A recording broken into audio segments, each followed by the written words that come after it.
Hello. Hello. Good afternoon. Can you hear me? Yes, I can hear you. Okay, good afternoon. Let's wait for And Yusuf, good right? afternoon everyone. Okay, so welcome to AWS End of the Year event. And today we'll be discussing the topic multiple approaches for protecting data in Amazon Dynamo. And our speakers for today are Mr. Williams, who will be talking to us about what we need to know about AWS. Mr. Yusuf will be talking to us about Amazon Dynamo DB data protection. And Mr. Waris Sanusi will be talking about intelligent cloud management. So I'll be inviting our first speaker for today, Mr. Williams Antonio Guzmabena. So Mr. William Antonio Guzmabena is a principal AWS engineer at Spark, an AWS community builder. Mr. Williams brings over 22 years of software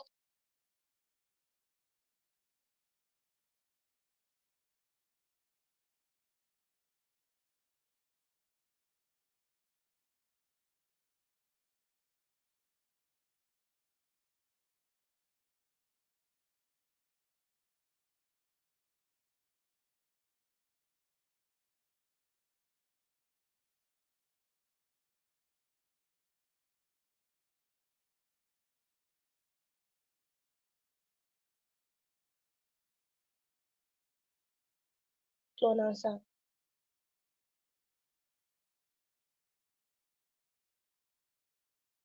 Can you hear me, sir? Hello, can you hear me? Hello? Yes, I can. I can. Okay, Hello, okay, yes, thank I you. can hear you. Okay, thank you so much. I'm gonna start my presentation, okay? Yes. Okay, I just so, finished. Oh, you can start your presentation now. okay, thank you so much. So first, I want to thank you for inviting me here to be part in this great event, the end of the year, the AWS Sprint. And let's start. Let's imagine that you want to work in any field of knowledge from anywhere in the world, and you want to be learning from a strong and friendly community. Let's also imagine that you want to improve your professional and work areas. But guess what? You don't have to imagine because we have AWS for that. Nice to meet you. I'm William Antonio Guzman Bernal. I believe in God, Jesus, and the Holy Spirit. I am from Colombia, but I live here in Chile since 2016. I have more than 20 years of working experience as developer, QA leader, uh, technical support, project manager, CTO, DevOps, data architect, solutions architect. As you mentioned, right now I'm one of the principal AWS engineers Spark. Since 2023, sorry, I'm an AWS community builder, and I'm also co-leader of three of these AWS user groups. The first one in Paraguay, the first one in Congo, and one in Neiva, and one in Pasto. I have been a speaker online in different events, and now I'm happy to be here with you. First, I want to Thank you so much, explain. sir. Okay. First, I want to explain what are the Gartner Magic Quadrants. Let's make a pause in here. Gartner is a foundation of global team, more than 2,500 research and advisory experts. It was founded in 1979, and there are like more than 70 Gartner Magic Quadrants. And what they do is that they analyze market, they cover technology, not only technology, but also technology service providers, and they separate these industries, these markets, or these quadrants, like the name suggests, in four parts. We have the niche players that we can see at the top left, and these are companies relatively effective in a small segment, or they are not focused or not innovating. To the top left, we have the challengers. They are doing well today, they dominate a large segment, but it seems that they don't have a roadmap aligned with market evolution. In bottom right, we have the visionaries. They understand where the market is going, or they have a vision to change the rules of the market, but they are still not executing well. To the top right, We have the companies that are doing well today and are also well positioned for the future. And in this part is where we find AWS. AWS has been named as the leader in 2025 Gartner Magic Quadrant for strategic cloud platform services, and it has been there and leader for 15 years in a row. They also, Gartner, have recognized AWS as a leader for desktop as a service, challenger for analytics and business intelligence platforms, leader in the first ever Magic Quadrant for AI code assistants, data science and machine learning. They are leader for global industry. They have been leader for contact centers, distributed hybrid infrastructure. They have done a lot of things, AWS, and they have been recognized by Gartner. So first, let's start. What is AWS? To me, AWS is like a set of Lego pieces because with AWS you can build new stuff. Inside AWS you have different types of components, but also you need to have some context and knowledge before building stuff in AWS, right? If you want to build an helicopter with Lego pieces, you need to have an idea of what is an helicopter. So it happens the same with AWS. The AWS is that you have storage, compute, networking available from any location. And to access these services, you need to have a secure way to access them. That's the most important part of AWS. In AWS, we have availability zones, right? We have availability zones that they consist, there are a set of data centers. Data centers are like many redundant power, networking, and connectivity housed in separate facilities. So you have data centers. With many data centers, you can create an availability zone. And when you have multiple availability zones, you have a region. AWS offers infrastructure like servers, networking, storage resources, and virtual resources accessible over the internet. You can start making from capital expenses to variable expenses. It means that if you wanted to create a company before, you had to require an initial budget. With AWS, you can start paying on demand. You don't need to guess what you're going to need in terms of processor, memory, storage. No, you don't need to have this capacity guessing. You can also try and learn and develop many things faster than before. It means, with all this in conjunction, that the infrastructure costs are really, really low. And the best part is that what you develop for yourself in your own environment, you can go global in a matter of minutes.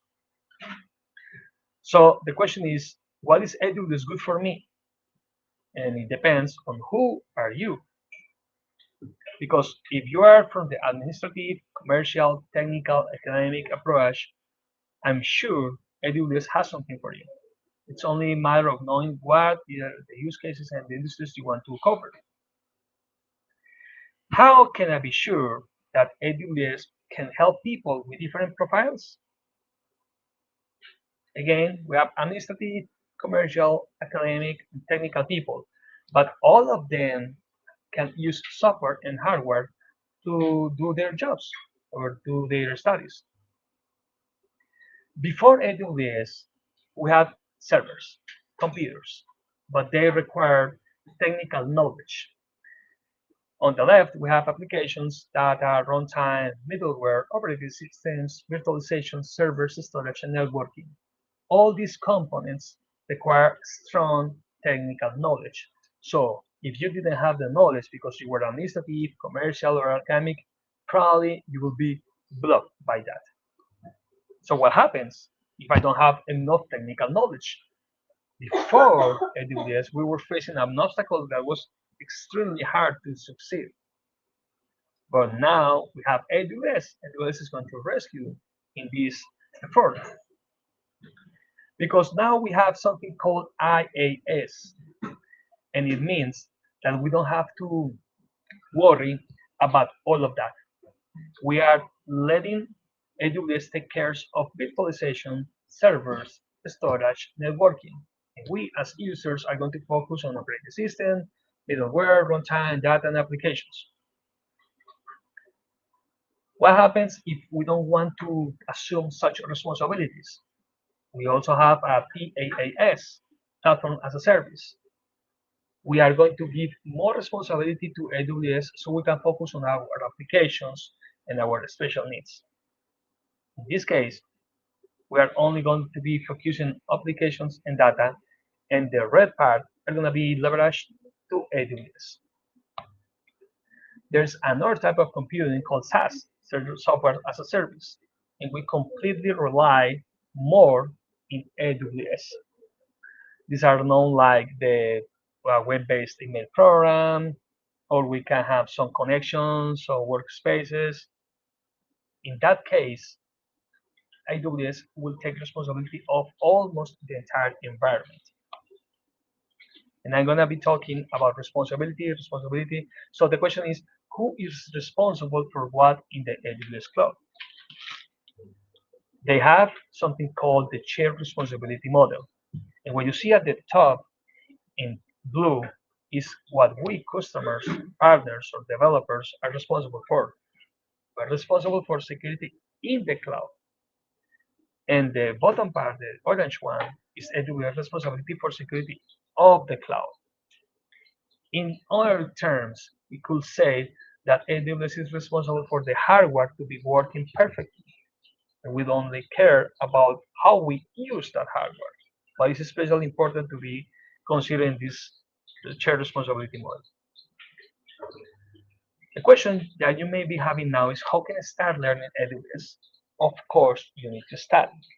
It's very important to know the concepts, to know the specific foundations, but it won't be only on books.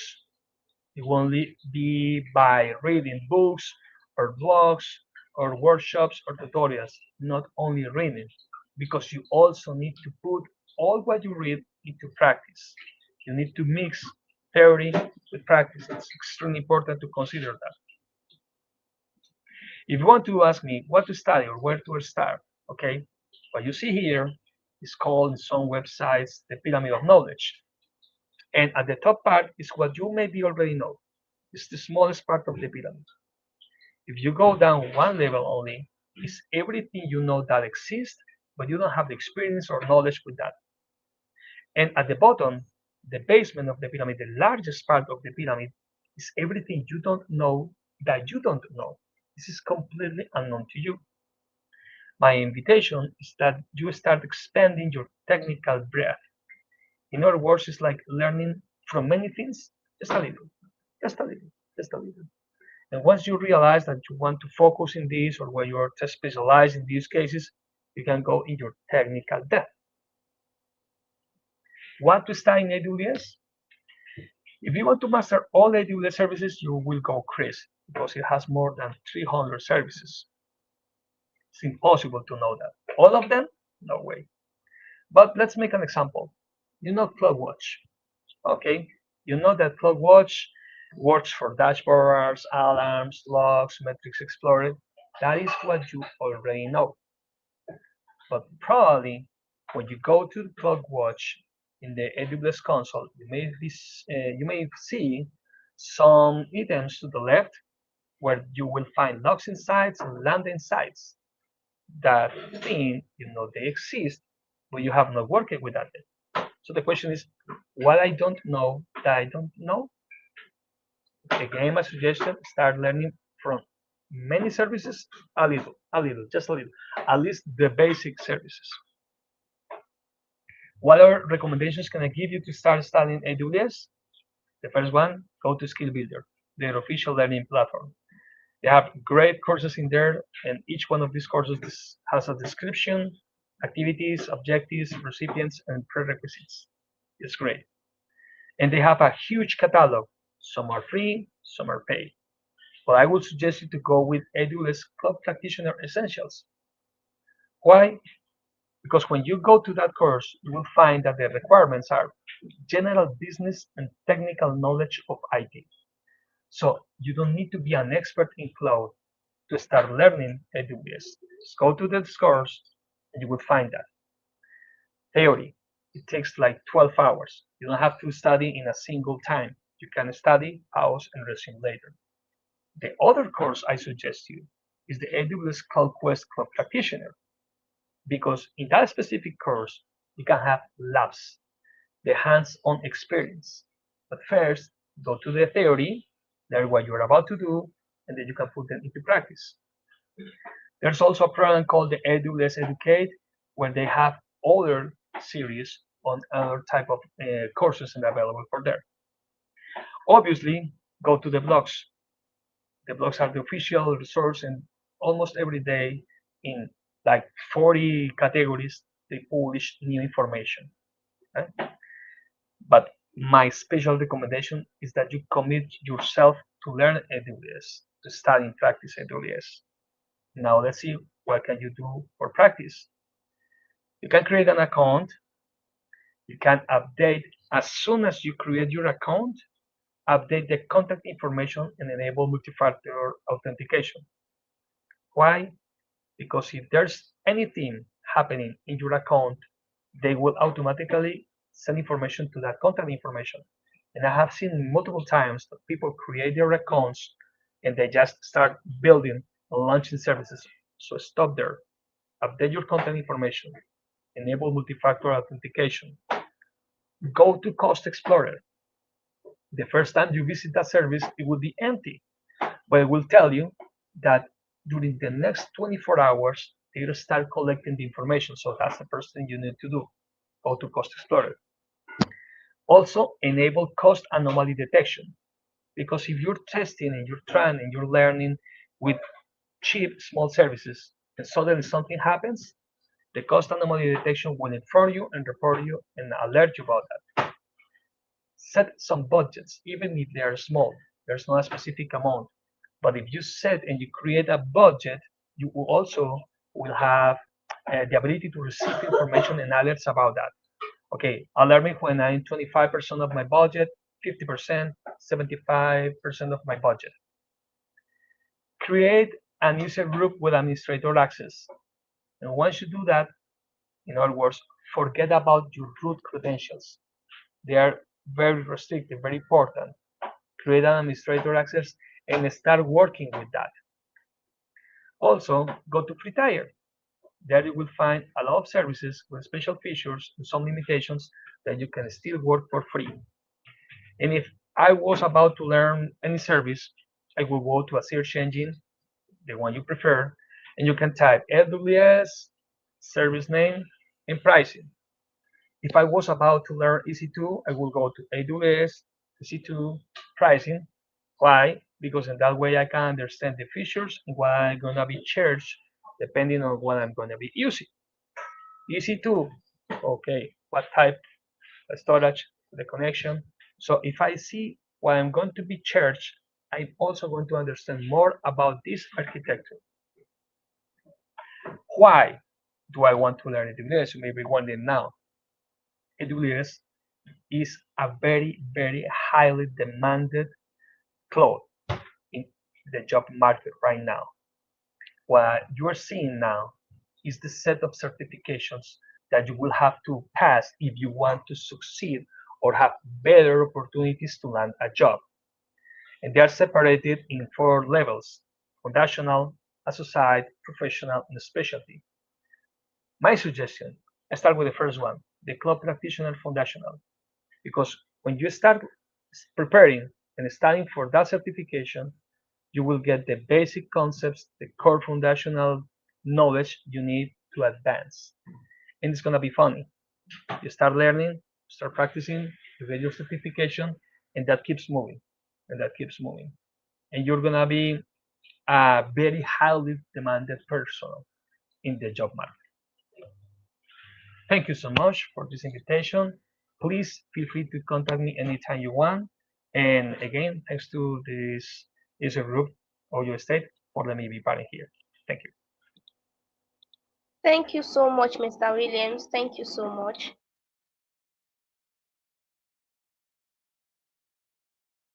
So now we are having our second speaker, which is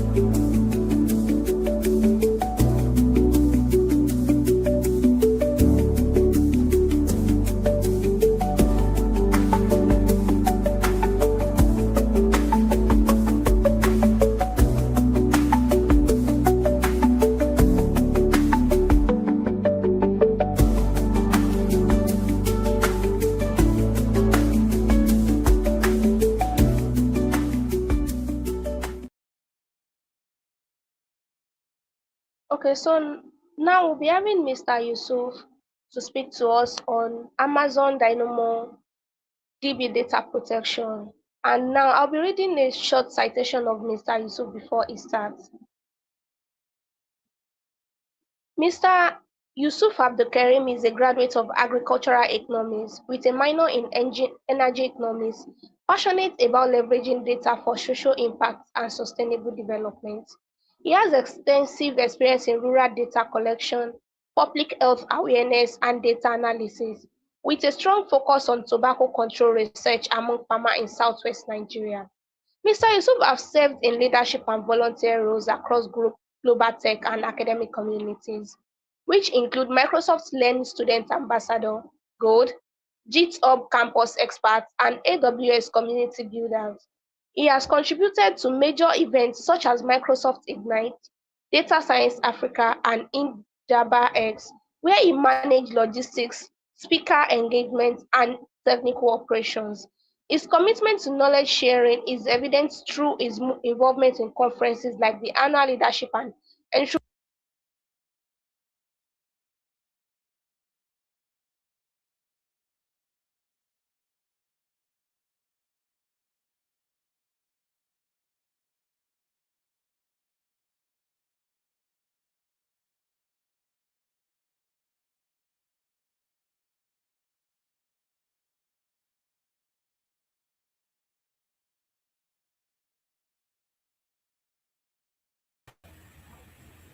Okay, hello.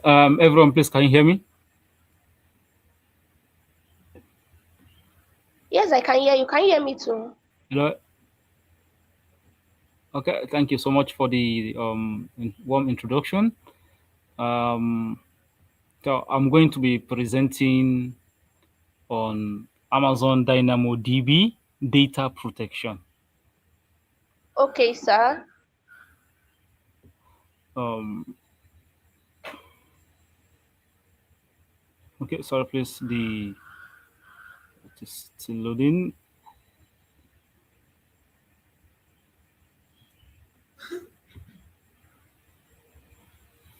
Okay.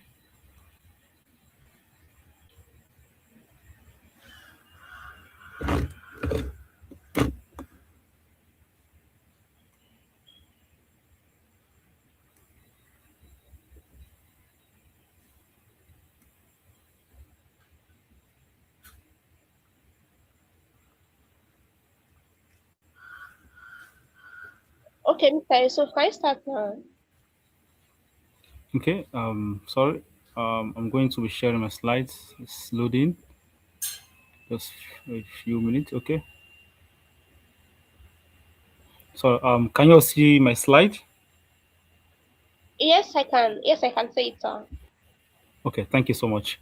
So today I'm going to be discussing about the Amazon Dynamo DB data protection, and I welcome every one of us to the end of the year AWS event, which is powered by AWS User Group Oyo State.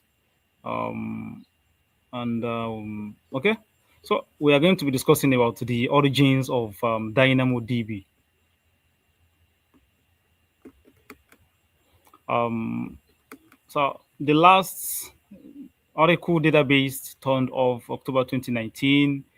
That was when we have about 100% of Amazon proprietary systems and about 7,500 Oracle databases was migrated, and we have over hundreds of PBs of data migrated, and there was no, there is a little to no downtime allowed, and there is no centralized IT, which means that it's completely decentralized, and each team owned their own migrations. There's no special SWAT team to do it for them. So why this was migrated to Amazon Dynamo DB is because of the scalability risk, and which Amazon Dynamo DB can accommodate large data volume, and it is available at in the global market. Also, the latency risk is there is latency risk due to data volume and increased throughput. Though it is expensive and punitive, um, there is an expensive and punitive Oracle licenses. That's why there is the usage of Amazon Dynamo DB. Also, the operational risks due to HW provision and management or lead times. So this is our overall benefit for Amazon, and over 40% reduction in latency, which with two times the number of transactions, and over 70% reduction in infrastructure costs. This eliminated capex infrastructure costs, and it transformed organization with cost model where each team now manages its own compute and storage infrastructure based on predicted usage and growth. There's also reduction in database administration overhead and planning, over 70%. Now there is now a focus on how value is going to be added to the customers.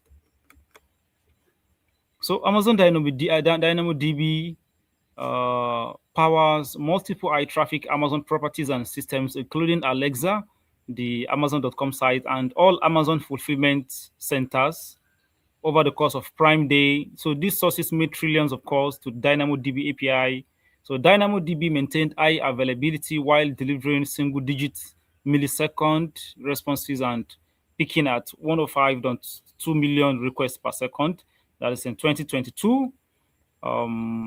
But let's go to from 2020. Amazon Dynamo DB powers multiple high traffic Amazon properties and systems, including Alexa, the Amazon.com sites, and all Amazon fulfillment centers. So over the course of the 66-hour Prime Day, these sources made 16.4 trillion calls to the Dynamo DB API, peaking at 80.1 million requests per second, and also from 2021 to 2022. So where are we going now? So the mission for this is we want Amazon wants the Dynamo DB to break free from Oracle database, which is to be transformed to AWS purpose-built databases. So the purpose is, the key value is the establishment of Amazon Dynamo DB, the Memory DB, Document DB, Amazon Elastic Cache, and Amazon Neptune, Amazon TimeStream, Amazon QLDB, and Amazon Key Spaces for wide column.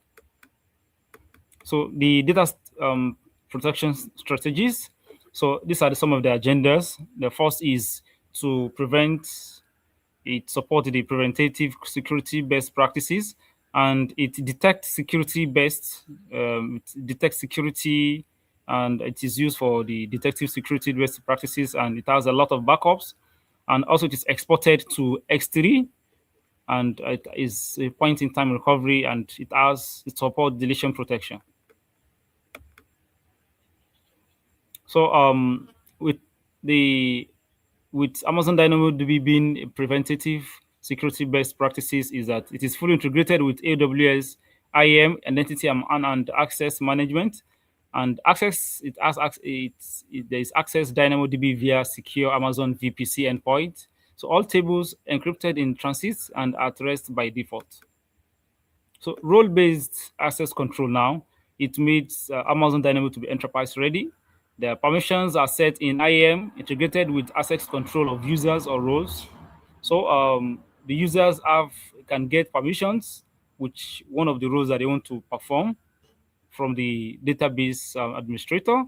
And it also fine-grained control, get access to management APIs, tables, indexes, leading keys, specific attributes, and backups. It also leverages IAM conditions, which support variables, that is the user ID accounts. There's also for organization ID, source IP, time, and so on.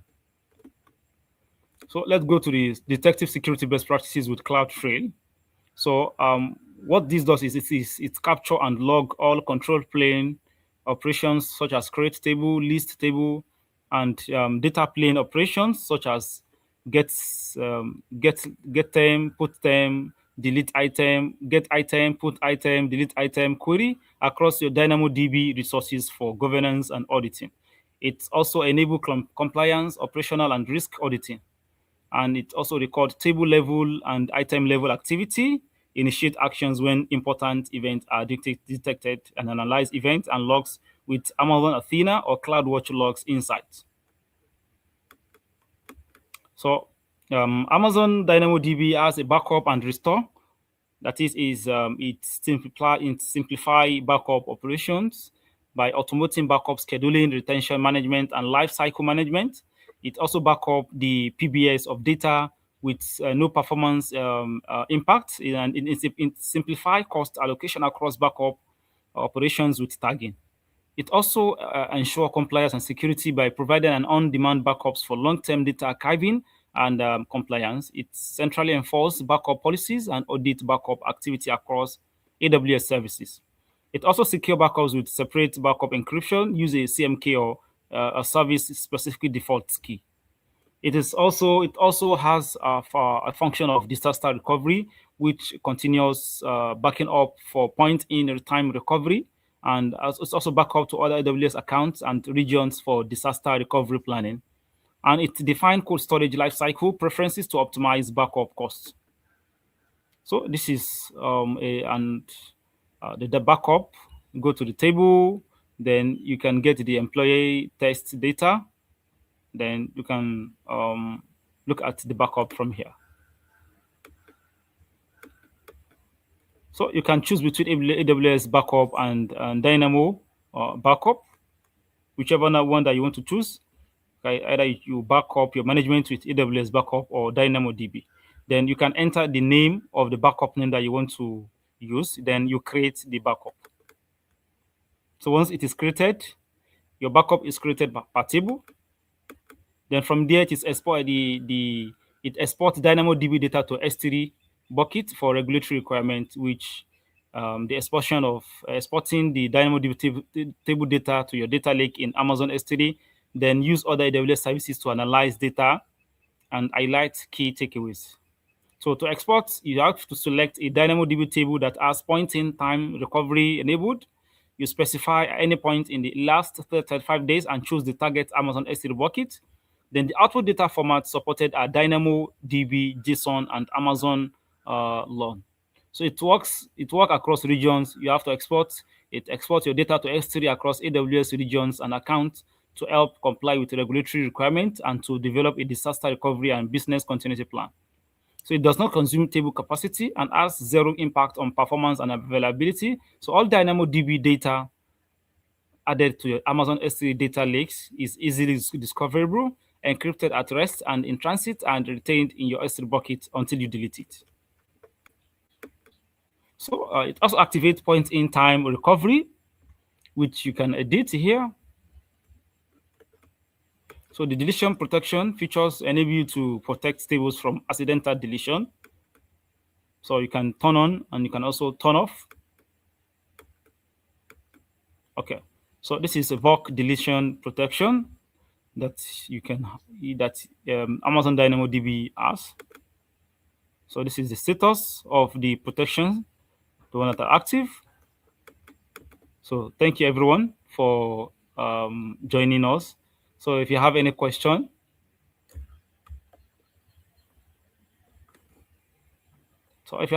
please you can put up your question.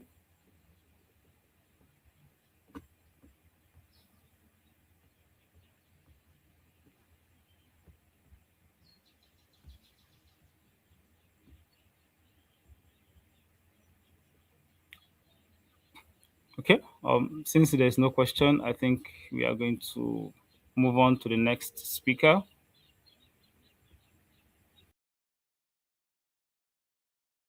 Thank you so much, Mr. Yusuf. Thank you. And now we'll be moving on to the third speaker for today's section. And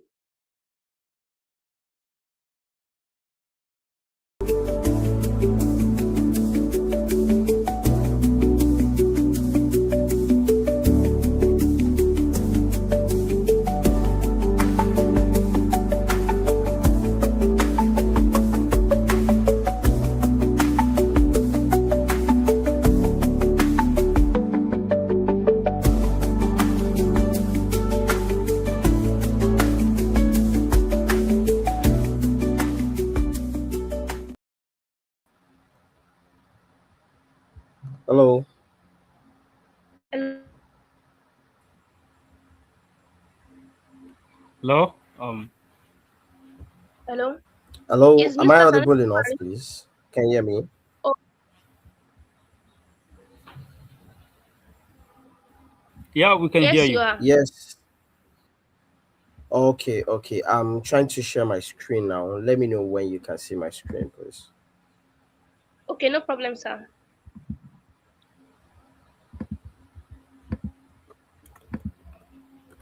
I think I've shared my screen. Is it visible now? Oh, I can't see it.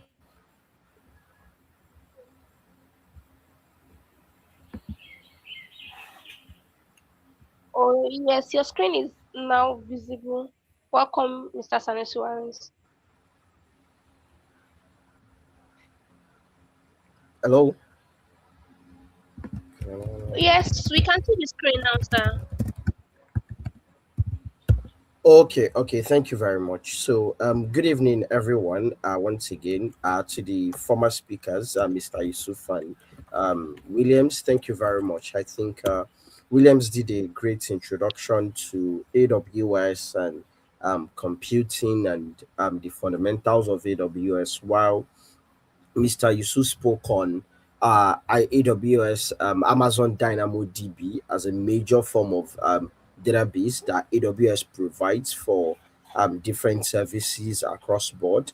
So briefly, in the next 10-15 minutes, I'll just be looking at how AWS is partnering with other OEMs in the ecosystem to ensure that we have efficient and intelligent data management in cloud, and one of such OEM is Veeam, right? So I'll be looking at the collaboration between AWS and Veeam to help bring intelligent cloud data management to the community, to enterprises, customers, businesses, and other users of AWS, right? So when we look at data protection in generally, there are so many OEMs in the data protection space: Vim, Commvault, Veritas, and a host of others like that, right? So these organizations have been in the business of providing efficient and effective systems for protecting your data on-prem, right? But as we know that from what Williams has said, with AWS Cloud and Dynamo DB being a major source of data repository, so now we have to look at how we're going to protect this data when you get to the cloud, right? Say an organization starts leveraging on AWS Dynamo DB, Amazon Dynamo DB, right? What are some of the data protection mechanisms that you have? Now, take for instance, the organization already has systems on prem, right? So it makes it easy for the what's it called? So, say an organization already has systems on prem already, right? With the use of AWS. So with the use of Amazon Dynamo DB and in collaboration with OEMs like Vim, it makes it easy to build intelligent data management system. So over the years, as far back as 2008, Vim has been protecting data on-prem in collaboration with VMware, and also moving into private cloud with the availability for modern data center. But now, as the data shift is happening, moving into cloud with things like Amazon Dynamo DB. So we need to start considering intelligent data management in cloud. And this is what AWS has brought in collaboration with Vim. Moving on, we'd see when we look at a country like Mexico, right? Vim has had a major historical success there. Uh, 1,000 customer plus, partnering with several other organizations to ensure that the mind shift of intelligent data management in cloud. So as organizations are shifting into cloud, you're not just moving your databases, your repositories to start using services like Amazon Dynamo DB, but with the partnership of AWS and Vim, you're getting that guarantee, that comfortability with historical success, historical background of organizations that are well into the business of providing that data management efficiently. and this is what AWS is offering. So when we look at the solution that Vim is providing for AWS in terms of data, intelligent cloud data management, we're basically looking at three sides. We have the aspect of data retention, where Vim provides native support for Amazon S3 bucket, right? There is cloud mobility, being able to move your workload and recover your workload, any of your workload, to AWS environment, and in the aspect of data protection, right? Using things like Vim Agent, Vim Backup and Replication solution for VMware Cloud on AWS. So we'll just briefly look at these three sides of collaboration between AWS and Vim.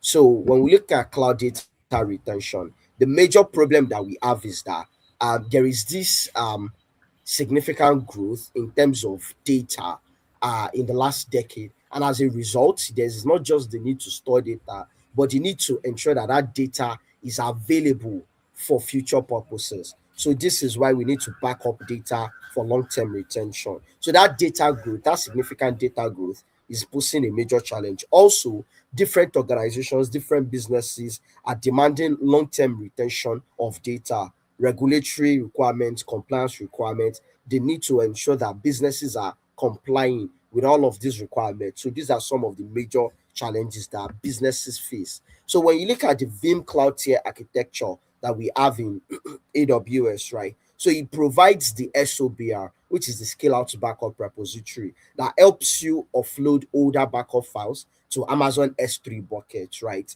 So whatever data you have on prem, on your VMware workload, on your physical storage servers and things like that, with the Vim Cloud Tier architecture on AWS, you can easily offload them onto the Amazon S3 bucket and have unlimited storage for backup and restoration purpose. So, and a major advantage of this SOBR, the scale out backup repository feature, is that there is no double charging, right? So you're storing data in the cloud without any double charges. So when you compare it to other backup providers that I mentioned in earlier on, I mentioned that there are several other backup providers apart from Vim. There is Commvault, there is Veritas, right? You will see that there are several hidden costs when it comes to cloud storage and backup vendor tax. But when it comes to Vim with AWS, the cloud provider, which is AWS, already bears all of the costs in your AWS S3. So this is a major benefit of that AWS and Vim are providing to businesses, particularly when it comes to the aspect of data management. So moving on, we'll be seeing cloud mobility, right? How easy it is for you to move your data to the cloud, right? As organizations are looking to advance to the cloud, maybe are looking to expand or extend your data centers to cloud for backup, for redundancy purposes. So you want that easy mobility, right? You want to be able to move to the cloud easily. And when you move to the cloud, you want to be able to recover your data easily on the cloud as well. So it is important for organizations as well, right? So the cloud mobility is very, very critical. So when you look at the new normal in today's management, even organizations that have on-prem storage servers, cloud is their new home for backups, right? And when you see we have a what's it called, a data surveyor that says that 23% of backups are expected in the cloud by 2020, and that was about 5 years ago. So now the number has significantly grown, and 47% of people believe that cloud is the most effective backup media. So people are moving from on-prem Vim, Common Vault, Veritas solutions to having these solutions on cloud, and with the collaboration of AWS with Vim, so it makes it easy. So say for instance you have a data center on prem, you are able to easily back up your data to the cloud tier feature of Vim on AWS using AWS S3 bucket easily without any hidden charges or costs, right? So there's portability of any backup. You have two steps to maintain availability across environment, right? You have that multi availability feature. You can easily recover your workload for business continuity, and you can directly restore to AWS, and you can restore from AWS as well. So in case of maybe a data attack or a data corruption issue, whatever data you've backed up to AWS S3 using the Vim Direct feature. You can easily restore back, and you can also use that data that you have backed up in AWS using the Vim AWS Direct Backup Restore purpose to unlock different environments from your testing and development environment, right? And lastly, you can easily restore to Amazon EC2. So the mobility from AWS S3, that means you already have your data within the AWS ecosystem. So if you want to back up or maybe replicate your data to another infrastructure like an IaaS environment like Amazon EC2 instances, right? So it becomes easy with the Vim agent for Linux. You have Vim agents for Microsoft Windows. You can easily restore to any EC2 server, right, that you have, or any EC2 instance. And lastly, protecting Amazon instances, right? So when we started earlier on, I mentioned that with intelligent cloud data management, you're looking at three things, right? You're looking at that data mobility, you're looking at that easy accessibility onto the cloud, and lastly, you're looking at just not the easy mobility or easy accessibility or the cost effectiveness of it, but you're also looking at protection, confidentiality of your data that you've backed up on Amazon. I mentioned the other time we have the Vim agent for Microsoft Windows on AWS. So on your Amazon EC2 instances, you can deliver simple backup and recovery process for physical servers, laptops, and desktop easily onto your Amazon EC2 instances. You also have the same thing for Linux. So either you have Windows servers on-prem or you have Linux servers on-prem. You can easily back them up and recover and restore from them onto your EC2 instances or either your Amazon S3 bucket. And you have a Vim Application Explorer, which is a fully intelligent graphical user interface that enables you to be able to interact with all of these systems, right? So it's more or less giving you all of the capabilities of Vim that you have on-prem, right? But bringing it to the cloud on AWS for you. So it makes things easy for you as a data manager, as an organization that is witnessing significant data growth. So this and many more are some of the benefits that AWS is looking to provide for solutions architects, for engineers, for developers, for people that are actively in the data business on a day-to-day basis. So looking into some of these solutions, seeing how you can further improve upon your data management, bringing your data onto the cloud environment, ensuring that they are well protected, the easy accessibility, the mobility, all of these things. Amazon, AWS already provides them. And even if you have a full on-prem environment, that easy collaboration already with partners like Vim by AWS already solves the problem. Thank you very much. So that would be the end of my discussion. Thank you. Okay, Thank thank you you so so much, much, sir. Engineer Waris. Okay, thank you so much for the wonderful presentation that you have just presented now. So, if there's any question, if anybody has any question, please you can forward your question. You can ask your question. Okay.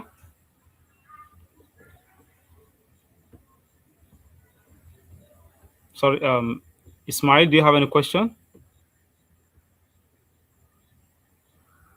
No, not really. Not really. Sorry, hello, Ismail, do you have any question?